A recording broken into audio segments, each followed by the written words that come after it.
નમસ્કાર દર્શક મિત્રો, જીએસટીવીમાં આપનું સ્વાગત છે. હું છું ભદ્રેશ અને આપ જોઈ રહ્યા છો the real debate. The real ડિબેટમાં આજે વાત કરી રહ્યા છે ડાયાબિટીસ વિશેની વાત કરી રહ્યા છે. આમ તો 14 નવેમ્બર આ દિવસને યાદ કરવામાં આવે ત્યારે જવાહરલાલ નહેરુનો જન્મદિવસ ઉજવવામાં આવતો હોય ત્યારે આ દિવસને સમગ્ર ભારતમાં બાળ દિવસ તરીકે પણ ઉજવવામાં આવે છે. અને WHO દ્વારા જ્યારે વર્લ્ડ ડાયાબિટીસ ડે જાહેર કરવામાં આવ્યો છે ત્યારથી લઈને લોકોમાં જાગૃતતા વધે તેવા પ્રયાસો હાથ ધરવામાં આવી રહ્યા છે. ત્યારે આજે ચર્ચા કરી રહ્યા છે કે દેશ સહિત વિશ્વમાં કોરોના મુક્તની વાત કરી રહ્યા છે. આપણે કોરોના બાદ હવે પેકેજમાં જાણે કે ડાયાબિટીસ હોય તેવી ચર્ચા કરી રહ્યા છે. વર્લ્ડ ડાયાબિટીસ ડેની આજે વાત કરી રહ્યા છે કે આ દિવસની જ્યારે ઉજવણી કરવામાં આવે તો કેટલી જાગૃતિ ફેલાય છે, લોકો કેટલા જાગૃત બને છે પોતાના સ્વાસ્થ્ય માટે. આમ તો ભારતમાં સાધુ સંતોની સંસ્કૃતિ અને નગરી કહેવાતી ભારત દેશ કે જેમાં સાધુ સંતોનો ઘણો સિંહ ફાળો છે, એવામાં જીવનશૈલી અને જીવનચર્યા પર ઘણીવાર ચર્ચા કરવામાં આવતી હોય છે કે કેટલો બદલાવ થઈ ગયો છે. તો કયા મુખ્યત્વે કારણો છે કે ડાયાબિટીસનું પ્રમાણ દર્દીઓનું વધી રહ્યું છે અને એવા કયા પરિબળો અસર કરી રહ્યા છે કે જેને કારણે જીવનશૈલીના એવા બદલાવ કયા કયા છે કે જેને કારણે આપણે રોગોની ચર્ચા કરીએ છીએ અને મહારોગ કહેવાતા એવા ઘણા રોગોનું દર્દીઓનું પ્રમાણ દિવસે ને દિવસે વધતું નજરે પડી રહ્યું છે. તો આજે ધ રિયલ ડિબેટમાં ચર્ચા કરી રહ્યા છે, વર્લ્ડ ડાયાબિટીસ ડે નિમિત્તે ચર્ચા કરી રહ્યા છે. મારી સાથે ચર્ચામાં જોડાયા છે જયનારાયણભાઈ વ્યાસ જોડાયા છે, તો સાથે સાથે VN શાહ જોડાયા છે કે જેઓ સિનિયર ડાયાબેટોલોજીસ્ટ છે, અને સાથે સાથે ડોક્ટર ઋતુલ ગોકલાણી પણ અમારી સાથે જોડાયા છે કે જેઓ કન્સલ્ટન્ટ ડાયાબેટોલોજીસ્ટ છે. આપ ત્રણેયનું ચર્ચામાં સ્વાગત છે. જયનારાયણભાઈ, સૌથી પહેલા આપને પૂછવા માંગુ છું કે આપણે મહારોગો પર ઘણીવાર ચર્ચા કરીએ છીએ અને એક દિવસ ઉજવવામાં આવતો હોય છે કે જે દિવસનો ઉદ્દેશ રાખવામાં આવતો હોય છે કે લોકોમાં જાગૃતિ ફેલાય. આપના મતે શું લાગે છે કે આ વર્લ્ડ ડાયાબિટીસ ડે હોય કે અન્ય કોઈ રોગની વાત કરીએ, લોકોમાં કેટલી જાગૃતતા આવે છે? કારણ કે દિવસે ને દિવસે આંકડા આપણી સામે આવે છે કે ઉત્તર આવા દર્દીઓમાં વધારો નોંધાતો જાય છે. પહેલી વાત તો આજે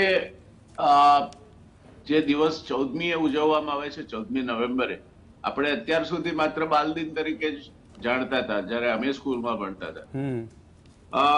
હવે એ 14 નવેમ્બર છે તે એકચ્યુઅલી જે બે વૈજ્ઞાનિકોએ ઇન્સ્યુલિનની શોધ કરી હતી એ બેમાંથી એકનો શતાબ્દી વર્ષ નિમિત્તે નક્કી થયેલ એના જન્મદિવસે ઉજવાતો વિશ્વ આરોગ્ય સંસ્થા દ્વારા ડાયાબિટીસ અંગેની જાગૃતિ ફેલાવવા માટે આ 14 નવેમ્બર નક્કી થઈ છે.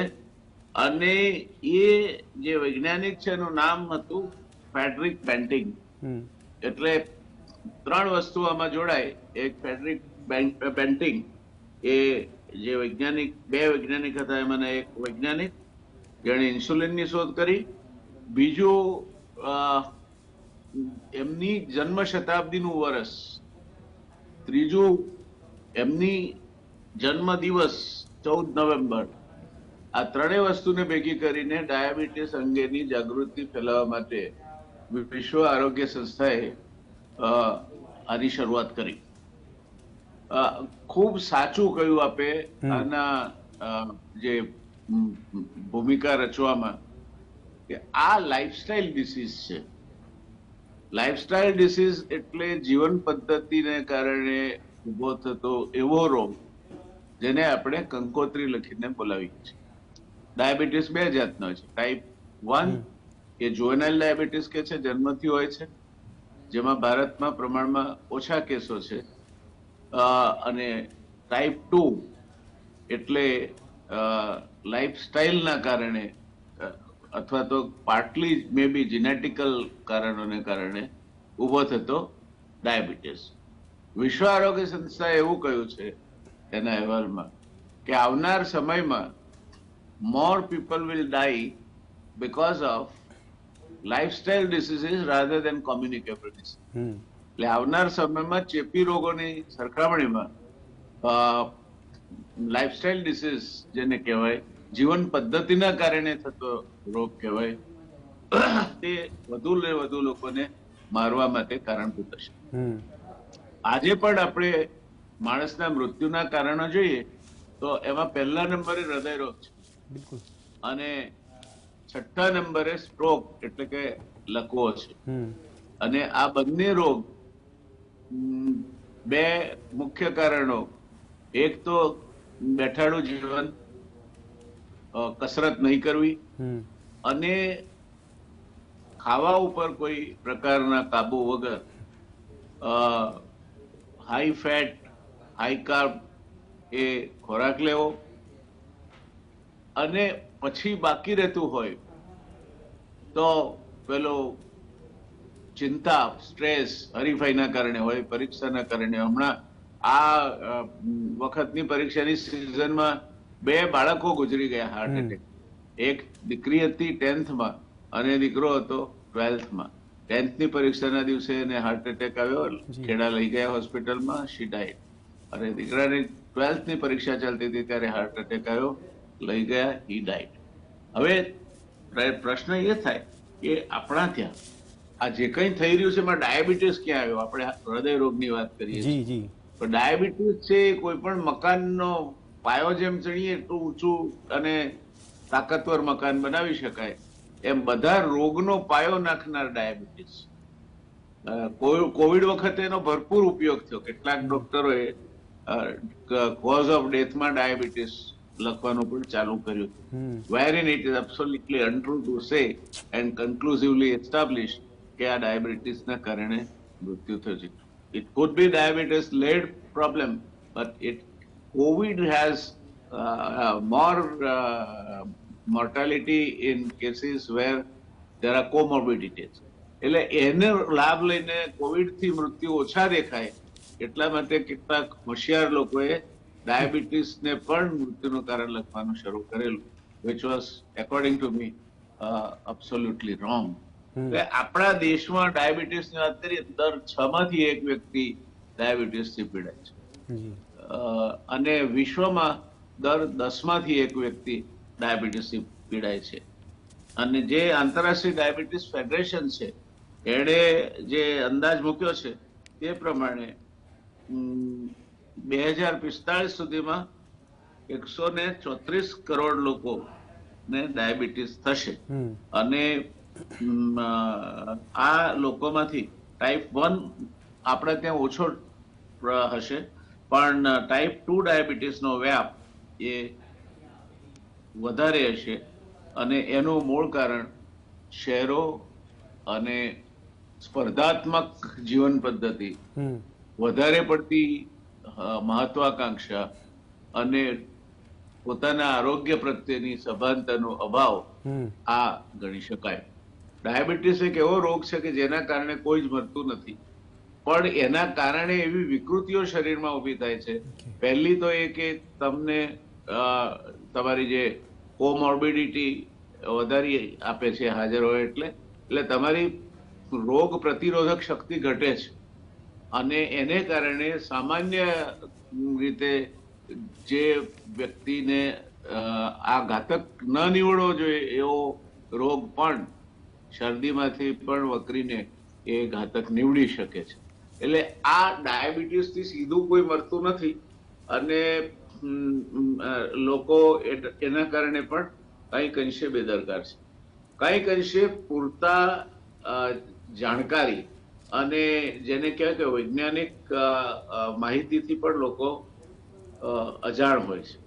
મેં ઘણી વખત જોયું છે કે જમવા સાથે બેઠા હોય અને એ દિવસે કોઈને લાડુ ખવડાવવા માટે આગ્રહ કરતા લોકોને મેં જોયા છે કે જે એમ કે 1 લાડુ કઈ નહીં થાય, આ તો ગોળમાં બનાવ્યો છે, લઈ લો ને, અને એવું હોય તો 2 પોઈન્ટ વધારે. એટલે આ જે વૃત્તિ છે કે ડાયાબિટીસ એટલે શું, કઈ નહીં. અને બીજી વૃત્તિ છે ડાયાબિટીસ આવ્યો એટલે જાણે આકાશ તૂટી પડ્યું હોય એવા લોકોને પણ મેં જોયા છે કે સાહેબ હવે ડાયાબિટીસ આવી ગયા, એટલે જાણે કે કઈ મોટી ઘટના બની હોય એમના જીવનમાં, એ રીતે એ વાત કરે. આ બંને કિસ્સામાં હું માનું છું કે આજનો આપણો શો છે જે બંને નિષ્ણાત ડોક્ટરશ્રીઓ અહીંયા આપણી સાથે ઉપલબ્ધ છે, એટલે સાચી માહિતી આપનારો બિલકુલ અને ડાયાબિટીસ થી કઈ રીતે બચવું તે વિશે વાત કરનારો રહેશે. અને એટલે આપણે આપણા બંને ગેસ્ટને બિલકુલ વધારે સમય આપીએ જેથી એમની જે વાત કેવી હોય તે જે લોકોને ડાયાબિટીસ વિશે જાણવું હોય બિલકુલ એને સીધી પહોંચી શકે. ચોક્કસ આ ડિબેટના માધ્યમથી ઘણા લોકોને જાગૃતિ લોકોમાં આવે એવી આપણે આશા રાખી શકીએ. ડોક્ટર શાહ, મારો સવાલ એ છે કે જેમ હમણાં જયનારાયણભાઈ વાત કરી ટાઈપ 1 અને ટાઈપ 2, આ બંને વચ્ચેનો પહેલા તો લોકોને ડિફરન્સ સમજાવશું. અને ટાઈપ 2 માટે તેમણે કીધું કે જીવવાની શૈલી કે પદ્ધતિ છે જવાબદાર માનવામાં આવે છે, તો ટાઈપ 1 માટે કયું પરિબળ છે કે જેને કારણે ડાયાબિટીસ ટાઈપ 1 થાય છે? મુખ્યત્વે ભદ્રેશભાઈ ડાયાબિટીસના 3 પ્રકાર છે ને એમાં પછી પેટા પ્રકાર આવે છે. એમાં ટાઈપ 1 ડાયાબિટીસ, જી ટાઈપ 2 ડાયાબિટીસ અને GDM પ્રેગ્નન્સી દરમિયાન ડાયાબિટીસ આવે ને પછી ડિસેપિયર થઈ જાય. એટલે એ વખતે પ્રેગ્નન્સી દરમિયાનમાં 22 વીક પછી પ્રેગ્નન્સીમાં શુગર દેખાય અને એ પણ પર્સન્ટેજ વાઇઝ ભારતની અંદર વધી રહ્યો છે. એટલે એનું એટલા માટે આ અહીંયા હું વાત કરું છું કે લગભગ 14 થી 18% અત્યારે પ્રેગ્નન્ટ વુમનની અંદર આ શુગર જોવા મળે છે. એટલે આ એક પાર્ટ મેં રજૂ કર્યો. બીજો ટાઈપ 1 ડાયાબિટીસ અને ટાઈપ 2 ડાયાબિટીસ. પેન્ક્રિયાઝની અંદર 1 મિલિયન બીટા સેલ્સ આવેલા છે. એ 10 લાખ સેલ છે એ જિંદગી સુધી આપણને ઇન્સ્યુલિન આપે છે, જેના કારણે આપણે જીવીએ છીએ. હવે ટાઈપ 1 ડાયાબિટીસની અંદર આ બીટા સેલ્સ છે એ 100% કામ કરવાનું બંધ કરી દે છે. એટલે શરીરમાં જે પોતાનું ઉત્પાદન શુગરનું થવું, ઇન્સ્યુલિનનું થવું જોઈએ એ બિલકુલ બંધ થઈ જાય છે. હવે આ ઇન્સ્યુલિન છે એ શુગર પચાવવાનું માધ્યમ છે. કોષની અંદર જો શુગરને લઈ જવો હોય શુગર નળીઓમાંથી, તો એ ઇન્સ્યુલિન એની ચાવી છે જેના કારણે શુગર અંદર જાય છે. હવે આપણા બ્રેઇનમાં શુગરની પણ એટલી જરૂર છે શરીરમાં.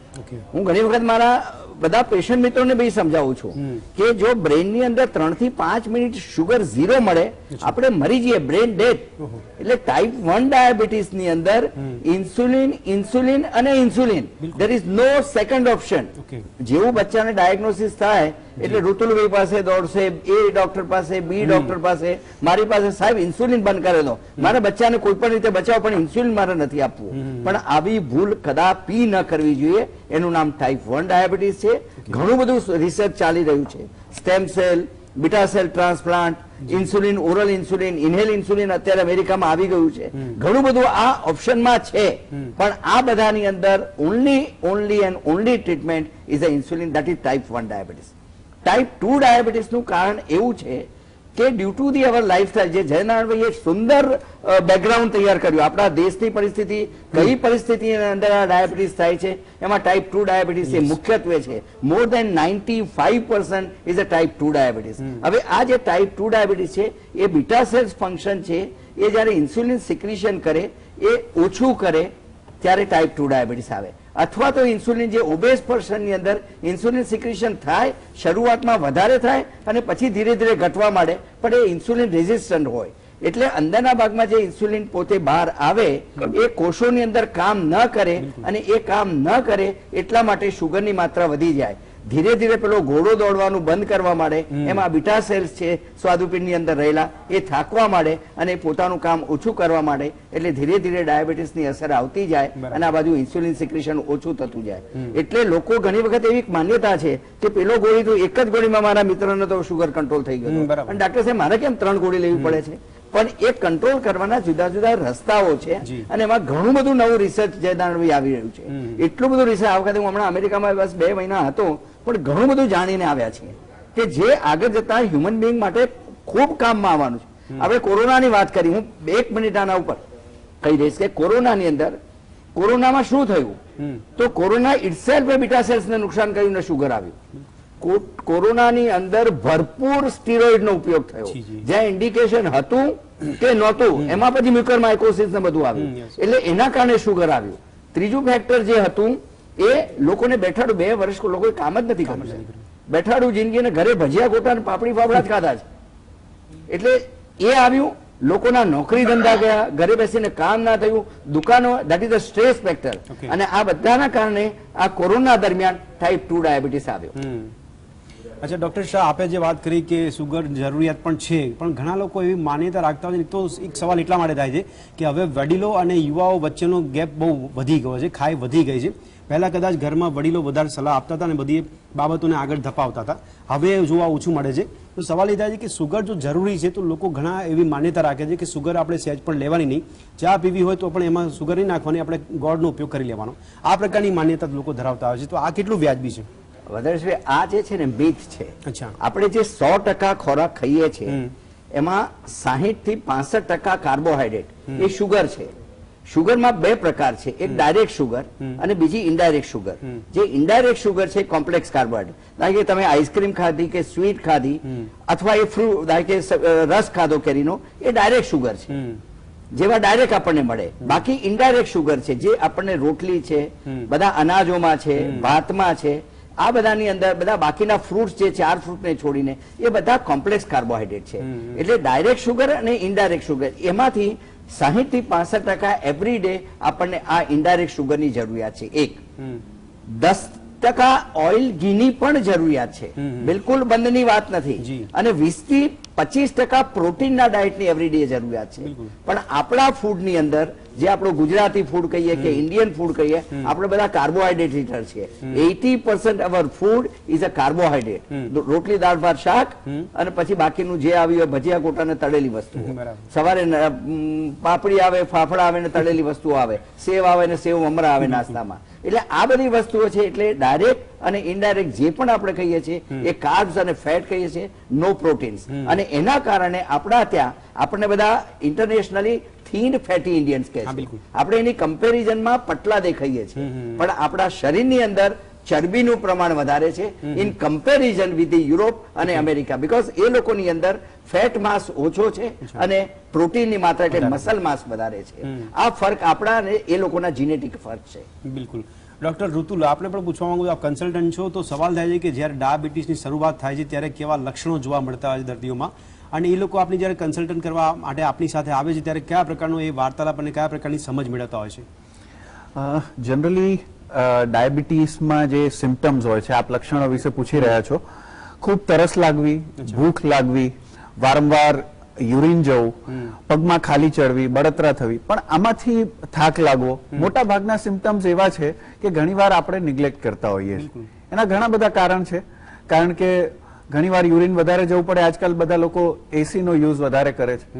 તરસ વધારે લાગે તો એમ સમજે કે આજે ગરમીમાં કે તડકામાં વધારે જવાનું થયું. પગમાં ખાલી ચડે, બળતરા થાય, આ ઘણા બધા કારણોથી થઈ શકે. હિમોગ્લોબિન ઓછું હોવાના લીધે થઈ શકે, વિટામિનની ડેફિશિયન્સીના લીધે થઈ શકે, અથવા તો એ રૂટીન હવે એક ન્યુરોપેથીના સિમ્ટમ્સ ઘણા બધા પેશન્ટમાં પણ જોવા મળતા હોય છે.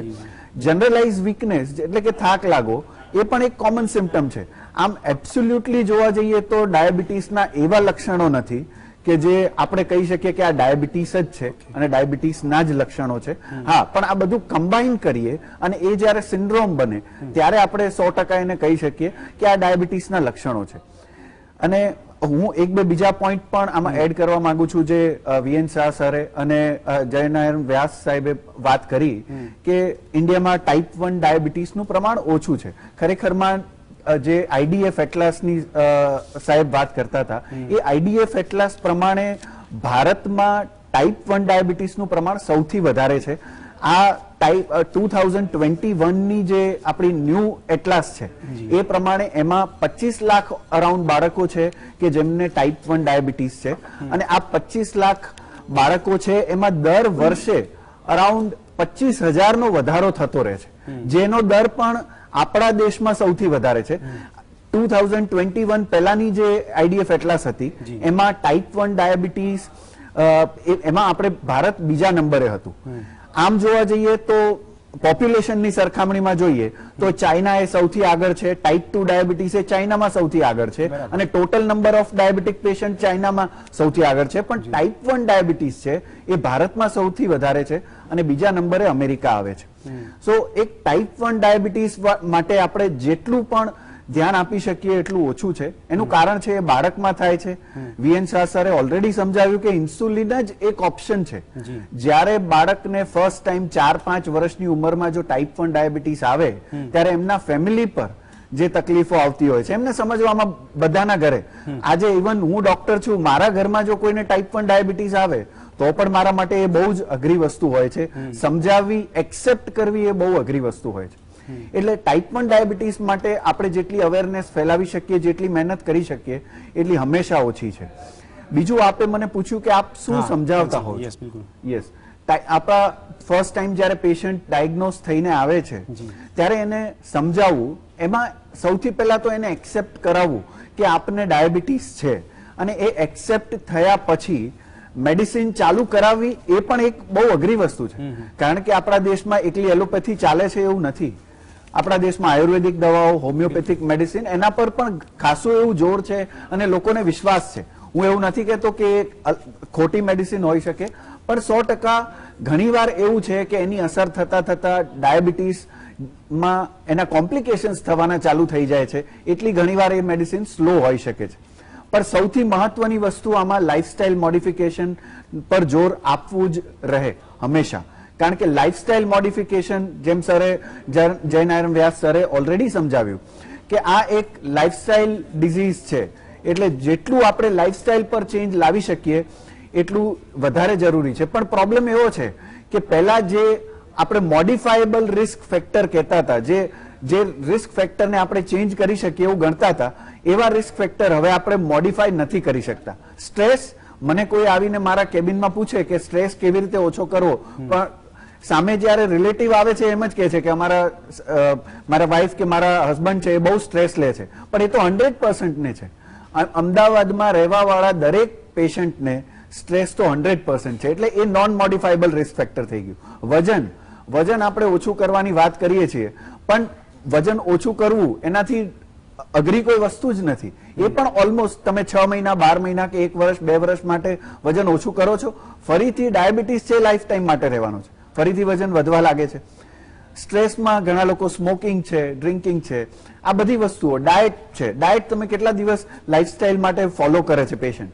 અમે જનરલી ડેટા જોઈએ છે, 2 થી 3% પેશન્ટ જ જે પ્રોપર ડાયટ ફોલો કરતા હોય થ્રુ આઉટ ધ લાઈફ એવા હોય છે. બાકી મોટા ભાગના લોકો 6 મહિના કે 12 મહિનાથી વધારે લાઈફસ્ટાઈલ પર જોર નથી આપી શકતા.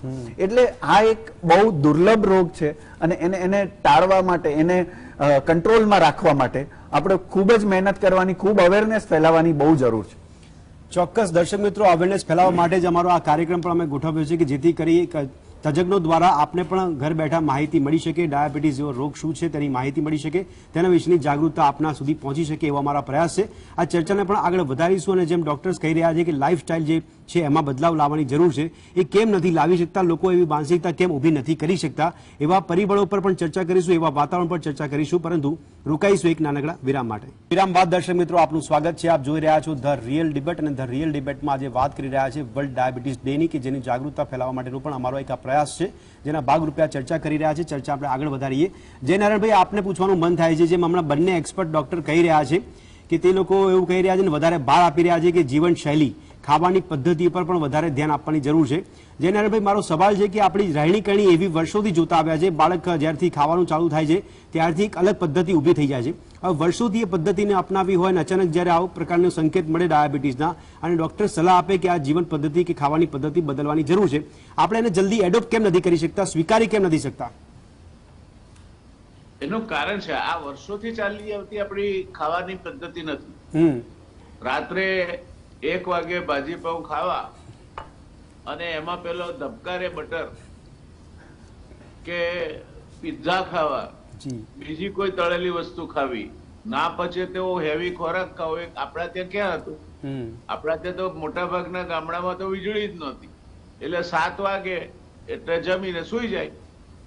પછી ખાંડવું, દળવું, રસોઈ પકાવવી, પાણી ભરી લાવવું, બહેનો માટે આ બધી એક્સરસાઇઝ દિવસની કમ્પલસરી થતી હતી. આજે એ નથી. તમારા ત્યાં ગામમાંથી મોટા ભાગે ક્યાંય જવું હોય તો ચાલીને જવું પડતું હતું. સાયકલ જેના ત્યાં હોય એ તો બહુ નસીબદાર કહેવાય. તો એ પદ્ધતિ ગઈ અને શારીરિક શ્રમ પડે તો જ આ શુગર બટે. તમે તમારી જે ખાંડ છે એ તમને શારીરિક શ્રમ ના પડે તો પછી વધતી જ જવાની છે. પછી તમે ઓબીસ થઈ જાઓ, જાડિયા પાડિયા થઈ જાઓ અને ઘણું બધું થાય પછી. એટલે આપણી જીવન પદ્ધતિ બદલાઈ છે, બદલાઈ રહી છે. દાખલા તરીકે ઘણી બધી માતાઓ એવી છે કે જે બાળક ખાતું ના હોય અથવા ખાતી વખતે દાંધિયા કરતું હોય એટલે એને ટેલિવિઝન પર મોટું પતલું મૂકી આપે કે બીજી કોઈ કાર્ટૂન મૂકી આપે, પછી છોકરો ખાધે જાય, જોયે જાય. પરિણામે the childhood it over what is actually requirement. એટલે ઓબીસ થવા માટેનું એક કારણ છોકરાઓને ટેલિવિઝનના રવાડે ચલાવવા અથવા તો મોબાઈલમાં ગેમ મૂકી આપીને માને એમ છે કે જફા જાય ને છોકરું ખાઈ લે, પણ તમે તમારા બાળકના આવનાર ભવિષ્ય માટે ઘણા બધા રોગો થવા માટેનો પાયો નાખી રહ્યા છો, એ તમને ખ્યાલ હોવો જોઈએ. બીજું આપણી હજુ પણ હમ. આપણે એવું માનીએ છીએ આપણી જે સામાન્ય જ્ઞાન છે એમાં એમ કે ડાયાબિટીસ થયો તો ગોળ તો ખવાય, બિલકુલ. દેશી ગોળ ખવાય, કેમિકલ વગરનો ગોળ ખવાય. એથી આગળ જઈને કેટલાક લોકો એમ કહે છે કે આ લાડુ મધમાં બનાવેલો છે એટલે એ ખવાય. આ બીજું એક કારણ છે. અને ડોક્ટર સાહેબે જે કહ્યું એ પણ વાત સાચી છે કે માત્ર આ ગળપણમાંથી જ શુગર બને છે એ બ્રહ્મ નહીં રહેવાનું.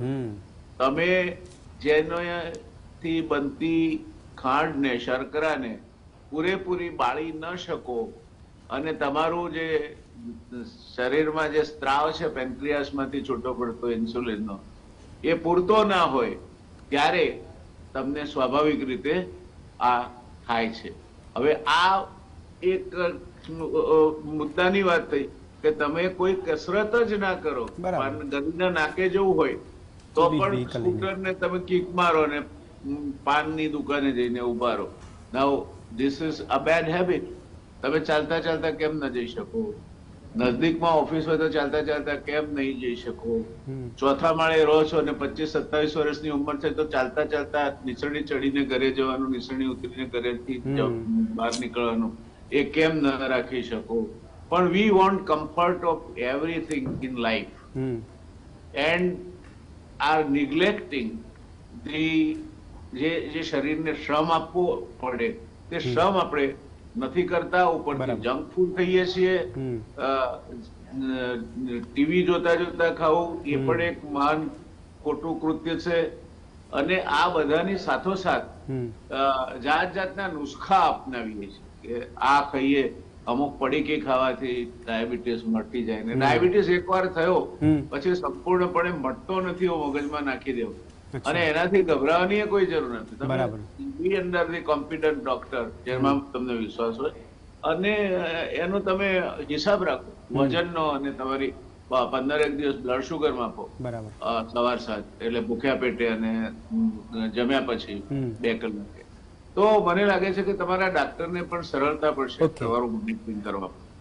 બીજી એક વાત એ પણ સમજી લો કે ડાયાબિટીસ માત્ર તમને દુનિયામાં દર 30 સેકન્ડે એક પગ કપાય છે ડાયાબિટીક ફૂટના કારણે. ગેંગ્રીન થાય અને એના કારણે પગ કાપવો પડે. અત્યારની એવરેજ પ્રમાણે દર 30 સેકન્ડે એક વ્યક્તિ દુનિયામાં DBFT ના કારણે પોતાનો પગ ગુમાવે છે ગેંગ્રીન થવાથી. તો આ થઈ શકે તૈયાર છો તમે? ત્યારબાદની વાત કરીએ તો રેટિનાને નુકસાન થાય, ધીરે ધીરે તમારી આંખોની રોશની ઉપર અસર થાય, ફંડસમાં કંઈક તકલીફો ઊભી થાય. Are you prepared for that? ત્યાર પછીની વાત કરીએ આપણે તો તમારા મગજમાં જે લોહી જાય છે એમાં ક્યાંક ને ક્યાંક તમારા નાના મોટા અવરોધો ઉભા થાય એટલે સ્ટ્રોક આવે. સ્ટ્રોક આવવાની તમે તૈયારી કરી આપો છો. આ બધું જ એના પાયો ડાયાબિટીસ. હવે આપણે સમજતા નથી ત્યાં સુધી તો વાંધો નહીં, પણ આપણા કોઈ સગા સંબંધીને આગ્રહ કરીને ખવડાવીએ છીએ બરાબર, કઈ વાંધો નહીં, આજનો દાડો 2 પોઈન્ટ વધારે. અરે શું 2 પોઈન્ટ વધારે? એટલે આ બધી બાબતોમાં કસરત કરવી જોઈએ નિયમિત. બરાબર. પછી ડોક્ટર સાહેબે સાચું કહ્યું, આપણો ખોરાક છે એ બેલેન્સ હોવો જોઈએ. તમે લીફી વેજીટેબલ છે, સેલાડ છે, જેમાંથી રેસા મળે એવી જે વસ્તુ છે. આપણે બાજરી જુવાર ખાવાનું તો છોડી દીધું છે, આપણે ગ્લુટેન આવે એ ઘઉં ખાઈએ છીએ. એટલે આ બધી બાબતો વિશે હું માનું છું કે સમાજને સભાન કરવો જોઈએ કે આ થાય, આ ના થાય, ન થાય. પીઝા મંગાવો પછી કહો ડબલ ચીઝ, એટલે તમારું ડબલિંગ થતું જાય જે કરતા હોય. એટલે આ બધી બાબતો છે એ બાબતોમાં આપણે સભાનતાપૂર્વક રહેવું જોઈએ. પિઝાના કેસમાં તો એવું છે કે એનો ફાઇનલ જે રેસિડ્યુ છે એ તમારા શરીરમાંથી વોશ આઉટ થતા 10 દિવસ લાગે છે. It stays in your body. એટલે તમે ખાઓ, એવું હું ના નથી કહેતો કે તમે પિઝા ખાવા જ નહીં. 15 દાડે મહિને કોઈ વખત મનની મોજ આવી જાય તો પિઝા ખાઓ. ભજીયા ખાવા હોય તો ઘરે બનાવેલા ખાઓ. રિપીટેડલી ઉકળી ઉકળીને કાળું તેલ થઈ ગયું હોય એમાંથી ખાશો તો યુ વિલ ઇન્વાઇટિંગ ટ્રબલ. અને આપણે તો દાળવડા એ જ ભાવે આપણને. બિલકુલ. એટલે આ બધી જ બાબતોમાં આપણે ઊંધા રસ્તે છીએ. જી જી જી જી નથી આપણે બેલેન્સ ખોરાક ખાતા, નથી કસરત કરતા, બિલકુલ નથી યોગ કે પ્રાણાયામ કે એવું કોઈ મનને શાંતિ આપે જી. એવી કોઈ વસ્તુ કરતા, કે નથી આપણે આપણા પોતાની સાથે જોઈએ એવો કલાક 2 કલાક આપણે સ્પેર કરતા. ચોક્કસ કે ત્યાં મને મ્યુઝિક ગમે તો હું મ્યુઝિક જ સાંભળું, મને વાંચવું ગમે તો હું વાંચું. Hmm. I am totally away from all those worldly things. તો આ થઈ શકે. હવે એનો જવાબ બધા પાસે એક સ્ટાન્ડર્ડ હોય છે કે સમય ક્યાં મળે. હા યસ ત્યારે એક ઇન્ટરવ્યુ ધી વીક માટે કોઈ પત્રકારે આપણા દેશના એક મોટા ઉદ્યોગપતિનો લીધો હતો, 3.5 કલાક ચાલે. અને at the end of it બધું એ સબમિટ થતો એને કહ્યું કે I have still one curiosity if you permit me. પેલા ભાઈએ કહ્યું કે સારું, એટલે કે તમે આટલું બધું ઔદ્યોગિક સામ્રાજ્ય ચલાવો છો, આ 3.5 કલાકમાં નથી તમારી સેક્રેટરીએ કોઈ બઝર આપ્યું, નથી કઈ પૂછવા આવી, નથી તમારા કોઈ સિનિયર એક્ઝિક્યુટિવ બારડે ટકોરો મારીને તમારી પાસે આવ્યા, તો તમને સમય કઈ રીતે મળે છે? અરે પેલા ઉદ્યોગપતિએ જે જવાબ આપ્યો અંગ્રેજીમાં, તો એને કહ્યું કે those who say that I don't have time એ લોકો જ are either fooling you or they are fools. જે માણસ એમ કે છે કે મારી પાસે સમય નથી, એ કાં તો ધૂર્ત છે કાં તો મૂર્ખ છે.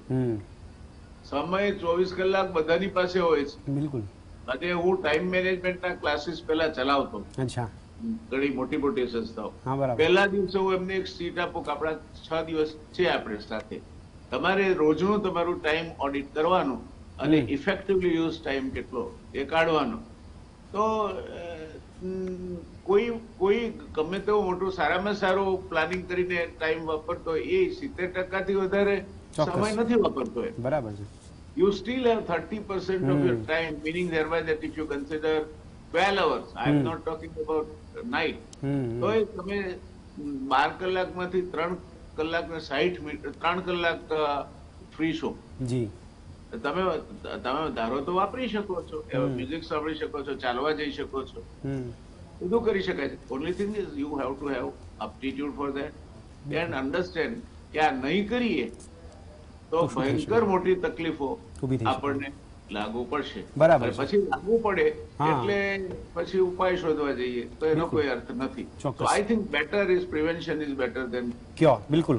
ડોક્ટર શાહ, સવાલ મારો એ છે આપને કે એક બાજુ એક અંદાજિત આંકડા છે કે ભારત દેશની અંદર 7.7 કરોડ લોકો ડાયાબિટીસથી પીડાઈ રહ્યા છે, અને એવામાં જે પ્રમાણ જોવા મળી રહ્યું છે, મારા 2-3 સવાલ આપની સાથે ભેગા છે.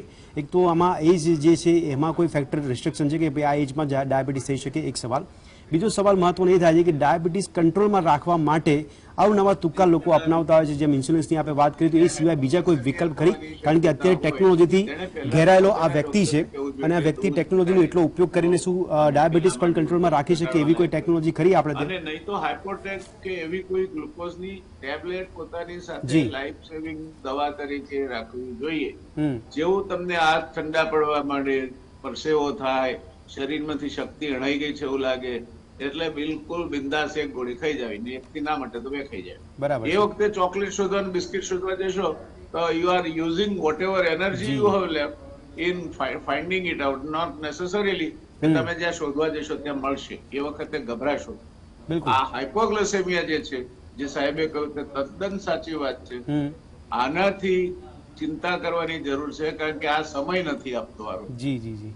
Once you are in coma, you are risking your life. બિલકુલ. એટલે આ બધી બાબતો આપણે ખ્યાલમાં રાખવી જોઈએ. જી જી. કોવિડ ની વાત હું નથી કરતો, કારણ કે મારા કરતા વધુ અધિકૃત રીતે આ મુદ્દા પર વાત કરી શકે. બિલકુલ બિલકુલ. એવા પેનલિસ્ટ આપણી પાસે છે. જી જી જી. I shall not. ઠીક છે જયનારાયણભાઈ. ઓકે જયનારાયણભાઈ. ડોક્ટર શાહ, મારો હમણાં સવાલ હતો કે 2 સવાલ મેં ભેગા આપને કર્યા છે. એક તો મેં ટેકનોલોજીની વાત કરી છે, એમાં કંટ્રોલિંગની બાબતમાં ડાયાબિટીસ કાબુમાં રાખવા માટેના જે વિકલ્પો કે પ્રયત્નો કરીએ છીએ એ એટલા સફળ ભારતમાં નહીં થઈ શકતા? ભદ્રેશભાઈ, બહુ જ સુંદર આ ક્વેશ્ચન છે. હું જસ્ટ એની ડિટેલમાં વાત કરું. જી. આજથી જ્યારે મેં ડાયાબિટીસ ઉપર રિસર્ચ કરી અને મારું ડાયાબિટીસમાં વીએસ હોસ્પિટલમાં કામ કર્યું 82 to 85, એ વખતે મોટા ભાગના પેશન્ટ, બીકોઝ અમારી પાસે બ્લડ શુગર ચેક કરવાના પણ મશીન નહોતા. હા જયનારાયણભાઈ, ડોક્ટર શાહ માહિતી આપી રહ્યા છે. હા યસ, ડોક્ટર શાહ માહિતી આપી રહ્યા છે. તો એ વખતે યુરિનમાં શુગર જોતા હતા, ગ્રીન આવે, યલો આવે, પછી એનાથી પર્સન્ટેજ વાઇઝ નક્કી કરતા કે યુરિનમાં પ્લસ આવ્યું 1, +2 આવ્યું, +3 આવ્યું. દેન પછી બ્લડ શુગર આવ્યું. બ્લડ શુગર માપવાનું, બ્લડથી માપવાનું, અને ભૂખ્યા પેટનું શુગર, અને જમ્યા પછી 2 કલાકનું શુગર, એટલે એમાં બધું જ આવી ગયું. એ પછીનો જે ક્રાઇટેરિયા આવ્યો એને HbA1c કહે છે, લાસ્ટ 90 ડેઝનું એવરેજ શુગર. અને એ જે છે એ આજની તારીખમાં પણ એનું કહેવાય ને કે માર્ક, કોઈ પણ જગ્યાએ તમારે જોવું હોય તો તમારું શુગર કંટ્રોલ છે કે નહીં, એ સવારે આજે તમે ભૂખ્યા પેટે જ ગયા છો અથવા તો ખોરાકની અંદર 1 રોટલી લઈ અને દવા લીધી હોય તો શુગર 120 આવી શકે, પણ એ કંટ્રોલ છે કે નહીં એ આપણને HbA1c થી ખબર પડે. એ ગ્લાયકોસિલેટેડ હિમોગ્લોબિન છે. ત્રીજું જે અત્યારે ગેજેટ આવ્યું એને પછી સેલ્ફ મોનિટરિંગ બ્લડ ગ્લુકોઝ કહેવાનું શરૂ થયું કે કંટ્રોલ છે એ કેવી રીતે કહી શકાય.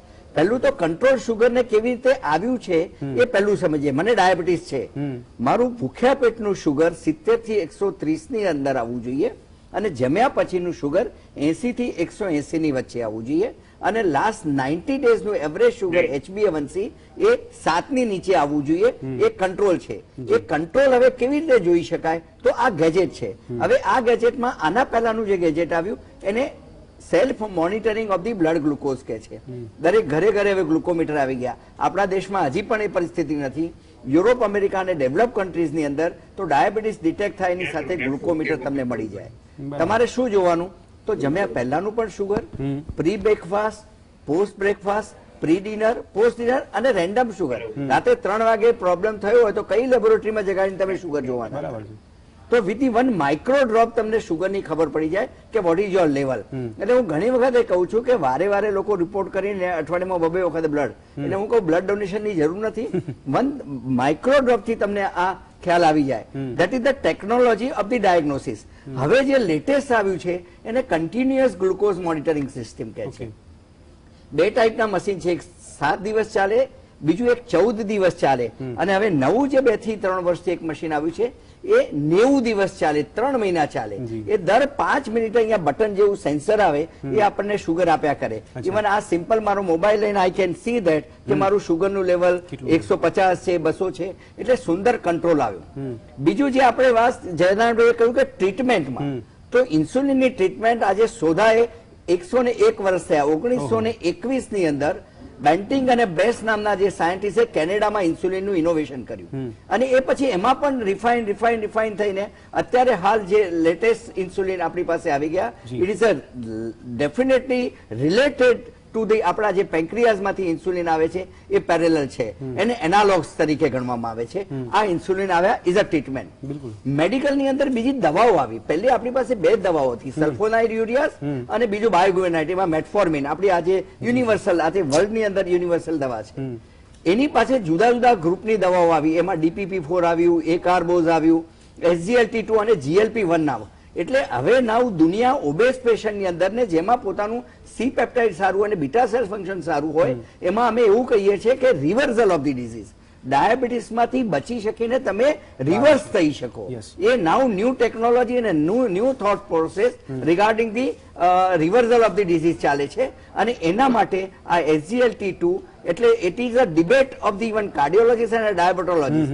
કાર્ડિયોલોજીસ્ટ એવું કહે છે કે આ અમારી દવા છે, અમે કહીએ છીએ કે આ ડાયાબિટીસ, પણ ડાયાબિટીસની આ એ ગ્રુપની દવા SGLT2 છે એ જિંદગીમાં હૃદયને બચાવે છે, રિપીટેડલી હોસ્પિટલાઇઝેશન થવા દેતું નથી, હાર્ટનું ફેલ્યુઅર બચાવે છે, કિડનીને બચાવે છે, વજન ઉતારે છે. નેશ કરીને આટલો બીજો એક બર્નિંગ પ્રોબ્લેમ છે, non alcoholic cirrhotic disease is a complete problem of our fatty food. જે જયનારાયણભાઈએ વાત કરી કે ફેટી ફૂડ એના કારણે અત્યારે ફેટી લીવર શરૂ થયું છે, એમાં પણ રિઝલ્ટ આપે છે અને વજન ઉતારે છે. આ બધી પ્રક્રિયા જે છે એ એક સાથે કરે એવી આ નવી દવાઓ આવી છે. મેં આપે વાત કરી કે ન્યૂ ટેકનોલોજીમાં બીજું જે આવી રહ્યું છે એ beta cell transplant, pancreatic transplant. મેં કહ્યું કે ઇન્સ્યુલિન, ઓરલ ઇન્સ્યુલિનના ટ્રાયલો ફેઝ 2 અને ફેઝ 3 સુધી પહોંચેલા છે, અને ઘણી બધી દવાઓનું નવું એટલું બધું રિસર્ચ ચાલી રહ્યું છે કે એ રે ઓફ હોપ ઇઝ ધેર કે આપણે ભવિષ્યમાં પોતાના બીટા સેલ્સ બનાવી અને ઇન્સ્યુલિન સિક્રેશન કરી શકીએ. બરાબર છે, બહુ સરસ. ડૉક્ટર ઋતુલ, એક સવાલ એ પણ આપણે બે ત્રણ સવાલ જોડે પૂછવાનું મન થાય છે. એક તો સવાલ એ થઈ રહ્યો છે કે લાઇફસ્ટાઇલમાં શું ફોકસ કરવાની જરૂર છે, એમાં ખાવાની પદ્ધતિમાં કઈ કઈ બાબતોનું ધ્યાન રાખવાની જરૂર છે જો ડાયાબિટીસ કંટ્રોલમાં રાખવો હોય તો. બીજી બાબત કે અત્યારે આ ડાયાબિટીસ માટે ઘણા લોકો એવું ભ્રમ ફેલાવતા હોય છે કે માનતા હોય છે કે આ વારસાગત રોગ છે, તો ખરેખર આ વારસાગત રોગ માનવો કે ન માનવો, અને જીવલેણ રોગ પણ કહેવાય છે પણ સાયલેન્ટ કિલર તરીકે કહેવાય છે. આ બંને વસ્તુ પર આપ લોકોની સમજ જો આપશો તો વધારે સારું. આપનો ભદ્રેશભાઈ સેકન્ડ ક્વેશ્ચન છે, હું પહેલા લઈશ. હા, ચોક્કસ. આપે જે કહ્યું કે આ એક વારસાગત રોગ છે કે નહીં, એટલે આમાં જોવા જઈએ તો આપણા 3 પ્રકારના જે ડાયાબિટીસ ડોક્ટર વીએન શાહે પહેલા સમજાવ્યું એ પ્રમાણે ટાઈપ 1 ડાયાબિટીસ, ટાઈપ 2 ડાયાબિટીસ અને જેસ્ટેશનલ ડાયાબિટીસ એટલે પ્રેગ્નન્સીમાં આવતો ડાયાબિટીસ. એમાંથી જે ટાઈપ 2 ડાયાબિટીસ છે એ સ્પેસિફિકલી વારસાગત રોગ ગણી શકાય. એ વારસામાં મળતો રોગ છે. જ્યારે ફેમિલીમાં માતા પિતા અથવા નજીકના કોઈ રિલેટિવને ડાયાબિટીસ હોય, જેમ કે કાકા મામા હોય, બ્લડ રિલેશનમાં કોઈને હોય ડાયાબિટીસ, તો એ ડાયાબિટીસ આવવાની શક્યતા 100% રહે છે. એમને ડાયાબિટીસ થવાનું રિસ્ક વધારે રહે છે. જ્યારે ટાઈપ 1 ડાયાબિટીસ છે જે બાળકોમાં થતો રોગ છે, એ બિલકુલ જ વારસાગત રોગ ન ગણી શકાય. આમાંથી જવલ્લે અમુક જ કેસીસ એવા છે કે જેના માતા પિતાને ટાઈપ 1 ડાયાબિટીસ થયું હોય અને એના બાળકને પણ ટાઈપ 1 ડાયાબિટીસ થાય. એ લગભગ 2 કે 3%, 5% થી વધારે નથી. જ્યારે હવે જેસ્ટેશનલ ડાયાબિટીસની પણ હું થોડીક વધારે ચર્ચા કરવા માંગુ છું. એ સૌથી બર્નિંગ ટોપિક ગણું છું અને એના હું સૌથી વધારે ઓલમોસ્ટ કેસ જોઉં છું જે હું અત્યારે ટ્રીટમેન્ટમાં, કારણ કે મારો રસપ્રિય વિષય છે. પ્રેગ્નન્સી અને ડાયાબિટીસ એ સૌથી ઇમ્પોર્ટન્ટ એટલે બની જાય છે કારણ કે એ એક જણની વાત નથી, આવનારા બાળક, આવનારી પેઢી માટે પણ એ વાત છે. બરાબર. જ્યારે પ્રેગ્નન્ટ લેડીને ડાયાબિટીસ થાય છે ત્યારે આગળ જતા એ જ લેડીઝને ટાઈપ 2 ડાયાબિટીસ ફરી 5 વર્ષની અંદર આવવાની શક્યતા 70 થી 80% જેટલી વધી જાય છે. બીજો પ્રોબ્લેમ, એ લેડી જેને પ્રેગ્નન્સી દરમિયાન ડાયાબિટીસ આવ્યો છે એને આગળ જતા કાર્ડિયોવાસ્ક્યુલર પ્રોબ્લેમ એટલે હાર્ટનો પ્રોબ્લેમ થવાની શક્યતા ખૂબ વધી જાય છે. હવે એ બાળક જે જેસ્ટેશનલ ડાયાબિટીસ મધરમાંથી જન્મેલું જે બાળક છે એને પણ આગળ જતા ખૂબ જ નાની ઉંમરમાં ડાયાબિટીસ થવાની શક્યતા ખૂબ વધી જાય છે. સાથે સાથે એને પણ કાર્ડિયોવાસ્ક્યુલર ડિઝીઝ થવાની શક્યતા એટલે હાર્ટના પ્રોબ્લેમ થવાની શક્યતા પણ વધી જાય છે.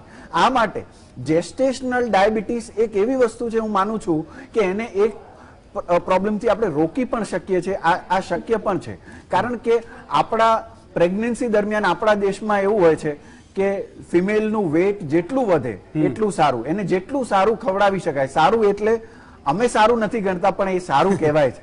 જેમ કે ઘી જેટલું વધારે સારું ખવડાવો એટલું સારું. ઓઇલી ફૂડ છે અથવા શુગર વધારે ખવડાવો, ગોળ વધારે ખવડાવો.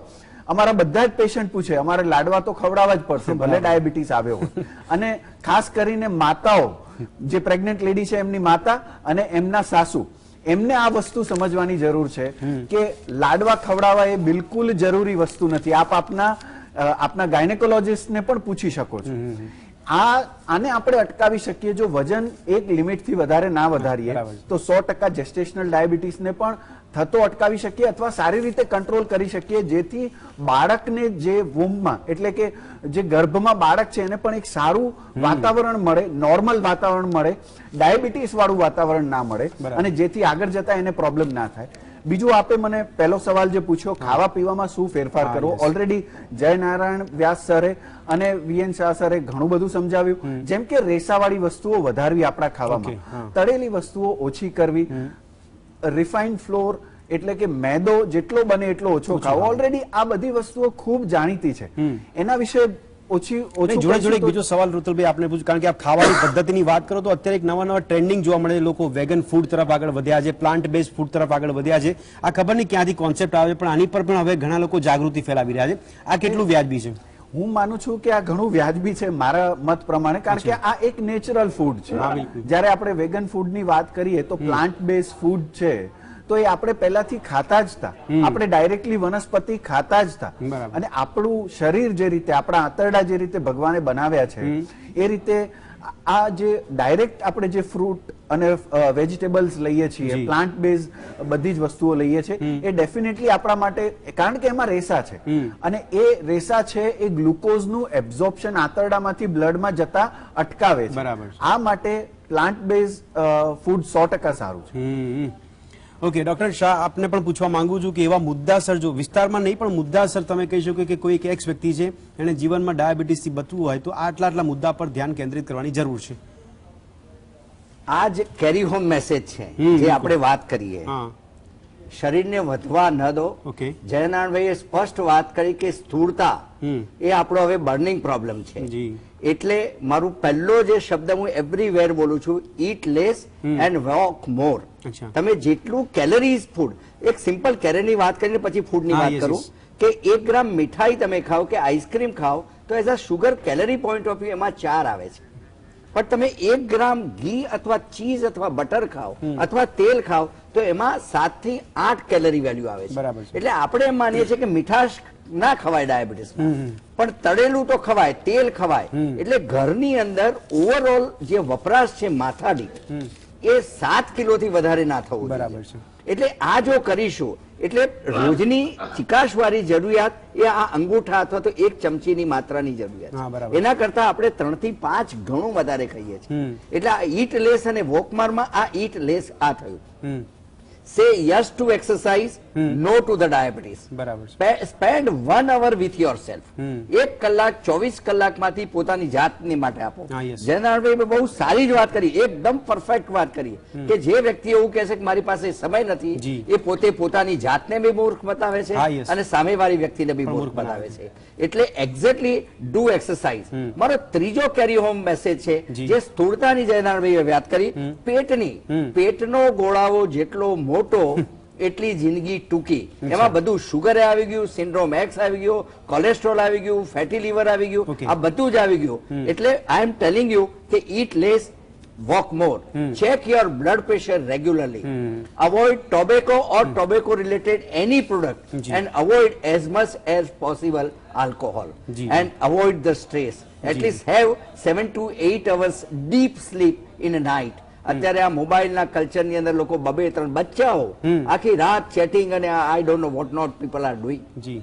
અને જે ગોસિપ ચાલે છે એકબીજાના આ છે, એટલે એના કારણે સ્ટ્રેસ ફેક્ટર, લાંબો પનો બધા આપણે કરવાની જગ્યાએ આપણે શું કરીએ છીએ કે કોમ્પિટિશનમાં આપણે રાઈટ રેસ લાગી છે જી, સાહેબ. જી, જી. કે મારે ગાડી છે તો મારે મોટી ગાડી, મારે સ્કૂટર છે તો મારે ગાડી હા, જોઈએ છે, જરૂરિયાત. મારે ફ્લેટ છે તો મારે બંગલો જોઈએ છે, મારા બચ્ચાને હાઈ સ્કૂલમાં ભણાવવું છે. પણ એનું કેલિબર તો જો એને ક્રિકેટે રમાડવું છે, એને ટેનિસે બધું જ શીખવાડવું એક છે, સાથે એને કરાવવું મ્યુઝિક આવડવું જોઈએ, એને બધું આવડવું જોઈએ. આપણે જે કશું નથી કર્યું એ બધું એ નહીં આપણી કરાવવું. અભિલાષા આપણા બચ્ચામાં આપણે સ્ટ્રેસમાં આપીએ છીએ. ચોક્કસ, ચોક્કસ. એટલે આ જો સ્ટ્રેસલેસ લાઈફ કરીશું, તો જ. ઈટ લેસ વોકમોર નું કરીશું, પેટને નહીં વધારીએ, ચિકાસ વાળો ખોરાક ઓછો લઈશું, Okay. તો ડેફિનેટલી શુગર થી બચી શકીશું. ઓકે, જયનારાયણભાઈ, આપને પણ હું આપના અનુભવથી પૂછવા માંગુ છું કે એવા મુદ્દાસરના બાબતો, નિયમો કે જે ધ્યાન રાખવા જ પડશે તો આપણે ડાયાબિટીસથી દૂર રહી શકીશું.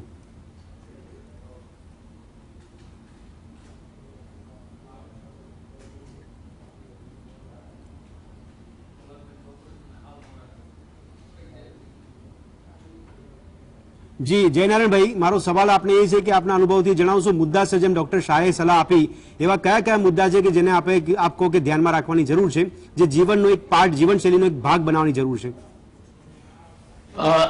બંને ડોક્ટર સાહેબોએ ખૂબ અગત્યની વાત કરી છે. હા, હવે મુદ્દા કયા તમારે રાખવા, તો પહેલું તો તમને સ્ટ્રેસ થાય એવા કોઈ કામથી દૂર રહો. બરાબર. આપણે બાળકો જન્મે ત્યારથી એને સ્ટ્રેસમાં કેમ નાખવા એમાં નિષ્ણાત છે. ઘરમાં કોઈ અંગ્રેજી બોલતું ના હોય, પાડોશમાં કોઈ અંગ્રેજી બોલતું ના હોય, પણ પૈસા છે એટલે સ્ટેટસ ખાતર બાળકને અંગ્રેજી માધ્યમની સ્કૂલમાં મૂકવાનું, આ એના સ્ટ્રેસની પહેલી શરૂઆત છે. ત્યાર પછી ખોરાક સમતોલ ખાઓ, અને માત્ર ઘઉં નહીં, તમારા ખોરાકમાં બંટી છે, બાજરો છે, જુવાર છે, ભડકું છે, આવી બધી વસ્તુઓને પણ સ્થાન આપો. રોજ તમે રોટલી દાળ ભાત શાક ખાશો એ મોનોકલ્ચર જેવું છે, એ સલાહકારક નથી. અને પેલા જે મિલેટ્સ છે એમાં રેસા પણ વધારે છે, કેલરી ઓછી છે. તો તમે, અને આપણામાંથી અત્યારે તો ભાગ્યે જ કોઈને ખબર હશે કે ચેણો એટલે શું, તાંદળા એટલે શું, એની ગેસ કઈ રીતે બનાવાય, જી. આ બધી આપણા go back to our ancient recipes, Yes, yes. એ ગળમાનું કઈ રીતે બનાવાય, આ બધી બાબતો છે એ શરીરના સ્વાસ્થ્ય માટે તમારા સાંજના ખોરાકમાં ખૂબ ઉપયોગી છે, કારણ કે ઝડપથી પચી જાય છે. હમ ત્રીજી વસ્તુ એ છે કે ડોક્ટર જે કહે તે કરો, હમ તમારો ભાઈબંધ કહે તે નહીં. બરાબર. ડોક્ટરે કહ્યું હોય કે આ નહીં કરવાનું, એટલે નહીં જ કરવાનું, રિજિડલી વળગી રહેવાનું. જી. અને આવો કોઈ ભ્રમ તમને હોય કે ગોળ ખાવાથી ડાયાબિટીસમાં કોઈ ફરક નથી પડતો, મધ ખાવાથી ડાયાબિટીસમાં કોઈ ફરક નથી પડતો, તો એ સ્પષ્ટ રીતે જાણી લો ફરક પડે છે. હમ ત્યાર પછી સગર્ભાવસ્થા દરમિયાન બહેનોને આમ તો મોટાભાગે જે શહેરોમાં સારા ગાયનેકોલોજીસ્ટ પાસે રજીસ્ટર થયેલા હોય એમનું તો રૂટીન બધું ચેક થતું હોય છે, જી. પણ નહીં તો હવે પ્રાઇમરી હેલ્થ સેન્ટર લગભગ એપ્રોચેબલ છે. તો શુગર ખાસ ચેક કરો. આ શુગર ને બ્લડ પ્રેશર અઠવાડિયે એકવાર ચેક થાય તે ધ્યાન રાખો, નહીં તો આગળ જતા મુશ્કેલી થશે. બરાબર છે. બીજું છેલ્લે ભદ્રેશભાઈ વાત એ છે કે તણાવ આપણે ઉભો કરીએ છીએ. તમે એવી કોઈ મહત્વાકાંક્ષા ન રાખો જી. જે અહીંથી ઉપર લઈ જઈ શકાય એમ નથી. માણસ જન્મે ત્યારે એને પહેલું સ્નાન કોક બીજો કરાવે છે. કોઈ બ્રાન્ડ બાળોતિયાને હોતી નથી, હમ કોઈકના પૈસે લાવે છે, એને ગજવું નથી હોતું. જી. અને જયારે વિદાય ત્યારે કોઈને ત્યારે બની કહેતું ગયું. નથી તારે જે બ્રાન્ડ નું કપન ઓઢવું એ લઈ આવ, બિલકુલ બિલકુલ. તારા પૈસે લઈ આવ. એની કોઈ બ્રાન્ડ નથી હોતી. છેલ્લું સ્નાન કોઈ બીજું કરાવે છે અને કફનને પણ ગજવું નથી હોતું. જી જી જી. તો આ આખું જીવન બે ગજવા વગરના કપડા વચ્ચેની યાત્રા છે. હમ એટલું ગજવાની સમજીએ, ચિંતા કામ કરીએ. વગરનું ભેગું કરવાના ધકારા ન કરીએ. મને ભૂખ બરાબર લાગે, ઊંઘ બરાબર આવે હમ અને તંદુરસ્તી મારી સારી હોય. પાડોશી મર્સિડીઝ લાવે એની મારે ચિંતા નહીં કરવી. લાવે મર્સિડીઝ કરતા હું સ્વસ્થ અને તંદુરસ્ત સ્વાસ્થ્યપૂર્ણ જીવન જીવું છું એ વધારે અગત્યનું છે. કારણ કે ગીતાજીમાં પણ કહ્યું છે કે શરીર માધ્યમ ખલું ધર્મ સાર. હમ તો શરીર સારું હશે તો ધર્મ પણ થઈ શકશે ને બરાબર બધું છે. થઈ શકશે. હમ So I think we must have little everything in our life. Some entertainment, something else, Okay. something બધું જ કરો પણ લિમિટમાં. એટલે છેલ્લે ભદ્રેશભાઈ હા. આ બે પંક્તિ મારે કહેવી છે દર્શક મિત્રો જી જી જી. કે તારી વીણાના તાર, હમ તારી વીણાના તાર તું એટલા તાણી ન રાખ જેથી તૂટીએ જાય. તારી વીણાના તાર તું એટલા ઢીલા ન મૂક જેથી વાગે નહીં. હમ Life is a musical instrument. You need to have friction. You need to have tension. But don't create something which will break your instrument. And don't leave it laissez-faire so that your instrument is of no use to you. I think this summarizes what I wanted okay to okay. say. ઠીક છે જયનારાયણભાઈ. ઋતુલભાઈ આપને પણ છેલ્લા શબ્દો હું પૂછવા માંગીશ, કારણ કે હવે આપણા ચર્ચાને સમાપન તરફ લઈ જઈ રહ્યા છે. તો આપના મતે બી એક પોઈન્ટ ટુ પોઈન્ટ ગણાવી શકો કે આટલું આટલું કરો તો તમે ડાયાબિટીસથી દૂર રહી શકો છો. યસ. આમ તો મોટા ભાગનું બધું કવર થઈ ગયું છે, પણ હું મહત્વનો મુદ્દો એ હવે નવો કહેવા માંગીશ જી. કે sitting is new smoking. Okay. એટલે આપણા બધાની લાઈફ હવે એવી થઈ ગઈ છે. આઈટી પ્રોફેશનલ તો હા હા બહુ જ સારી લાઈફ કહેવાય અને બહુ જ સારું પ્રોફેશન છે. અમારા પોતાની જ વાત કરીએ, ડોક્ટર સવારે 9 વાગે ઓપીડીમાં બેસીએ, રાત્રે 9 વાગે હમણાં સીધા અહીંયા આવ્યા અથવા ઘરે જઈએ, તો કોન્સ્ટન્ટ બેસી રહેવાનું થાય. દર 15-20 મિનિટે એકવાર ઊભું થવું અચ્છા. અને ચાલવું, વોકિંગ કરવું થોડું. ઘણીવાર પેશન્ટ જોતા હોય તો પણ હું ઊભો થઈને પેશન્ટ જોઉં છું. એનું કારણ છે કે ઊભા થવું, મૂવમેન્ટ કરવી. જેમ ઓલરેડી વીએન શાહ સરે સમજાવ્યું કે મૂવ કરવું એ બહુ વધારે જરૂરી છે. ઈટ લેસ, મૂવ મોર ઓર વોક મોર. અચ્છા. એટલે એના માટે તમારે ઊભા થવું તો જરૂરી છે. એટલે એની ટેવ પાડવી બિલકુલ. એટલે એ ખૂબ જરૂરી છે. એ આપણા બધાના પ્રોફેશન આજકાલ એવા થઈ ગયા છે, એના લીધે આ પ્રોબ્લેમ્સ થોડા વધારે વધી રહ્યા છે. અને સ્ટ્રેસફુલ લાઈફ, સ્ટ્રેસ જેટલો ઘટાડી શકાય એટલું વધારે સારામાં સારું છે. પરંતુ જેમ મેં શરૂઆત પણ કરી હતી, સ્ટ્રેસ હવે નોન મોડિફાયેબલ રિસ્ક ફેક્ટર બની ગયું છે ડાયાબિટીસ માટે. કારણ કે અમદાવાદમાં કે મોટા સિટીઝમાં, ઇવન અથવા નાના ટાઉનમાં પણ રહેતા માણસને સ્ટ્રેસ ખૂબ જ વધી ગયો છે. અને આ સ્ટ્રેસને કઈ રીતે ઘટાડવો એના માટે જયનારાયણ વ્યાસ સર એ પરફેક્ટ એક્ઝામ્પલ છે. એ જે રીતે કહેતા હતા કે અમે ક્લાસ કરાવતા હતા અને સમજાવતા હતા, તો આ બધી વસ્તુઓ ખાસ જરૂરી છે આપણા લાઈફ ને આપણે ઇમ્પ્રૂવ કરવા માટે, હેલ્થને ઇમ્પ્રૂવ કરવા માટે. જી જી જી ચોક્કસ. તો દર્શક મિત્રો, ધ રિયલ ડિબેટમાં ચર્ચામાં આપણે વાત કરી રહ્યા હતા વર્લ્ડ ડાયાબિટીસ ડેની, કે ડાયાબિટીસ માટે જેમ ડોક્ટર્સ અને જયનારાયણભાઈએ વાત કરી, જીવનશૈલીમાં ઘણો બધો બદલાવ કરવાની જરૂર છે, ખાવાની પદ્ધતિમાં પણ ઘણો બદલાવ કરવાની જરૂર છે. પણ છેલ્લે મને કહેવાનું મન થાય છે કે આ બધી જાણકારી જ્યારે આપણે આપી રહ્યા હોય ત્યારે આવી જાણકારી સમાજ લેવલ પર કે સમગ્ર દેશ લેવલ પર આપણે શિક્ષણ લેવલ પરથી કેમ ના આપી શકીએ? એટલે શૈક્ષણિકના ભાગરૂપે આ રોગોની માહિતી આપવાનું શરૂઆત કરી શકીએ તો બાળપણથી જ બાળકોને આ બધી માહિતી મળતી જાય તો આગળ જતા પોતાની જીવનશૈલીમાં એક મોટો બદલાવ પણ લાવી શકે છે. આવી આશા સાથે અને લોકો આ માધ્યમથી જાગૃત થયા હોય ડાયાબિટીસ માટે એવી આપણે આશા રાખીએ છીએ. આ ચર્ચાને અહીંયા સમાપ્ત કરીશું. ધ રિયલ ડિબેટમાં જયનારાયણભાઈ, ડોક્ટર વીએન શાહ અને ઋતુલભાઈ આપે ભાગ લીધો તે બદલ આપનો ખૂબ ખૂબ આભાર. તો દર્શક મિત્રો, જીએસટીવીમાં ફરી એકવાર મળીશું ધ રિયલ ડિબેટમાં એક અન્ય મુદ્દા સાથે ચર્ચા કરવા માટે. ત્યાં સુધી રજા આપશો. નમસ્કાર.